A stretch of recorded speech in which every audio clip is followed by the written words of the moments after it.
오늘 은혜 받고 성취될 하나님의 말씀은 출애굽기 20장 15절 말씀입니다. 출애굽기 20장 15절 말씀, 도둑질하지 말라. 아멘. 10계명의 8계명이라는 제목으로 말씀을 전가하기로 합니다.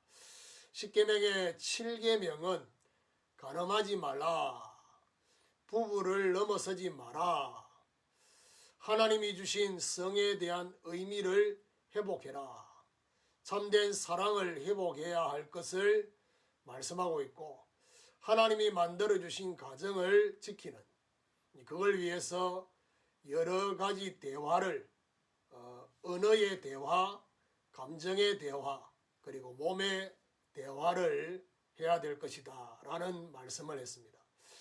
자, 오늘 10계명의 8계명은 도둑질하지 말라라는 것입니다. 이 말은 무슨 말이냐? 하나님이 주신 것 외에 다른 것을 도둑질하지 마라. 하나님 주신 것이 아니다. 잠시 잠깐을 위한 것에서 영원한 것을 바라볼 수 있어야 될 것이다 라는 사실을 말해주고 있습니다. 오늘 저와 여러분 10계명의 제8계명 도둑질하지 말라는 이 속에서 하나님이 원하시는 중요한 언약을 붙잡게 되는 축복이 있기를 예수 그리스도 이름으로 축원합니다. 그러면 첫 번째로 욕심이 잉태한 죄입니다. 도둑질의 근원이 뭐냐? 바로 욕심입니다. 요한복음 8장 44절에 보니까 너희 아비 마귀, 그러면서 저는 욕심과 살인한 자다, 그렇게 말하고 있습니다. 에베소 2장 2절 3절에 보니까 공중의 권세 잡은 자를 따라가면서 육체의 욕심을 따라 지내며, 결국 공중의 권세 잡은 자를 따라가는 그 삶이 어떤 삶이냐? 육체의 욕심을 따라 살아가는 삶입니다. 욕심이 그냥 그대로 놔두어야 되느냐? 잉태하게 되면 죄가 된다고 했습니다. 야고보 1장 15절에 보니까 욕심이 잉태한 즉 죄를 낳고, 욕심이 시간이 지나면 욕망으로, 그 욕망이 도둑질로 이어진다는 사실. 중요한 것은 대부분의 욕심이 육신적이고 서론적인 거라는 것입니다. 창세기 3장에 하나님처럼 되려는 욕심입니다. 저는 혼자 생각하면서 하나님처럼 되려는 이 부분이 뭘까? 그거는 바로 내 하고 싶은 대로 다 하면서 살겠다, 그 누구의 터치도 받지 않고 사는 것, 그게 바로 하나님처럼 되려는 욕심이라는 것입니다. 이 욕심이 왜 생깁니까? 세상 미디어에 생겨진 욕심입니다. 많은 유튜브와 그리고 많은 인터넷을 통해서 새로운 선악과를 보게 되고 그 선악과를 얻고자 하는 그런 욕심이 생겨진 것입니다. 저와 여러분은 욕심에 이끌려 사는 것이 아니라 하나님의 인도와 응답으로 살아야 될 것입니다. 시편 37편 3절에 보니까 여호와의 성실이 너의 식물이 되도록, 너의 먹을거리가 되도록 해라. 무슨 말입니까? 하나님의 인도와 응답으로 사는 삶을 살아야 될 것이다. 두 번째로 하나님이 나에게 주신 것입니다. 도둑질하지 말라는 그 말 속에는 하나님이 나에게 주신 것을 확인하고 그리고 감사를 회복해라. 고린도전서 2장 12절에 보니까 은혜로 주신 것들이 분명히 있다고 했습니다. 하나님은 공평하신 하나님입니다. 송명희 시인처럼 나 남이 가진 건강도 없고 지식도 없고 명예도 없고 다 없지만은 공평하신 하나님은 나 남이 모르는 거 깨달았다라고 했습니다. 그 말은 무슨 말이냐? 다른 사람보다 부족하게 하신 것이 분명히 있지만은 더하여 주신 것도 있다는 사실. 부족하게 해주신 것은 낙심하거나 원망하거나 포기하지 말고 하나님 응답으로 채워지게 해야 할 것이다. 또 더하여 주신 것은 잘 개발하여서 하나님께 영광이 되게 해야 할 것입니다. 먹든지 마시든지 무엇을 하든지 하나님의 영광을 위해 살아야 했습니다. 하나님이 나에게만 주신 것을 찾고 이것을 절대 사명으로 발전시켜야 할 것입니다.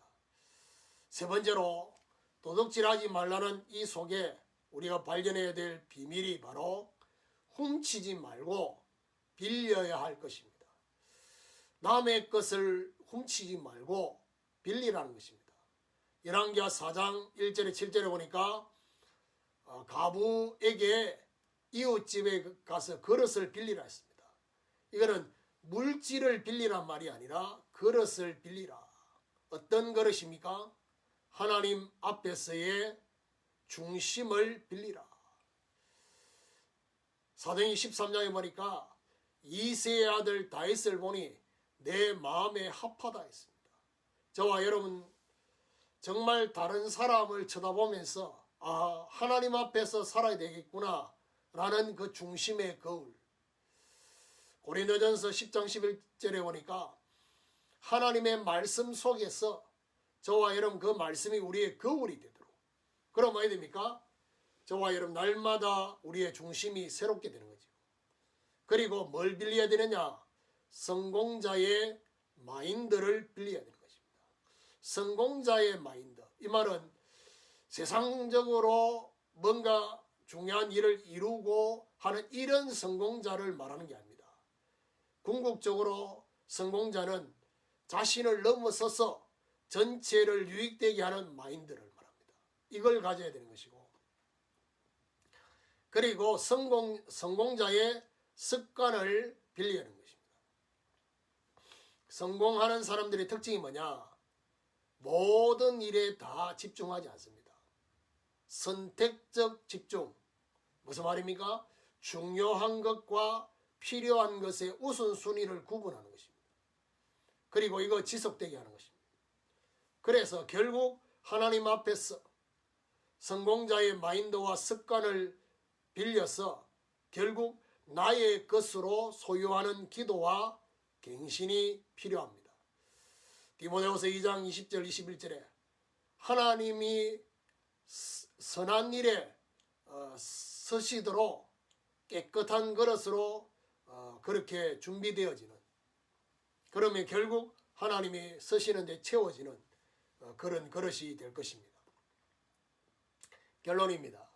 10계명의 8계명을 적용해 보면요, 저와 여러분 욕심을 응답받을 기도 제목으로 바꾸어야 됩니다.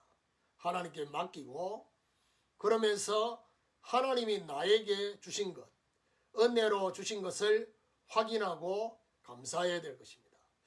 응답이 올 수밖에 없는 그릇을 빌려서 이것이 나의 것으로 만드는, 그리고 지금의 시간표에 마땅한 것을 생각하는 이게 필요합니다. 로마서 12장 3절에 마땅히 생각할 그 이상의 것을 생각하지 않고 믿음의 분량대로 그렇게 하나님 앞에 쓰임받도록요. 무엇보다도 영혼이 잘 되고 범사가 잘 되고 강건하게 되는 삶이 되도록 해야 될 것입니다. 그래서 결론적으로 하나님이 주실 것을 사모하면서 기대하며 기도하며 기다리는 이런 축복이 저와 여러분 있게 되기를 예수 그리스도 이름으로 축원합니다.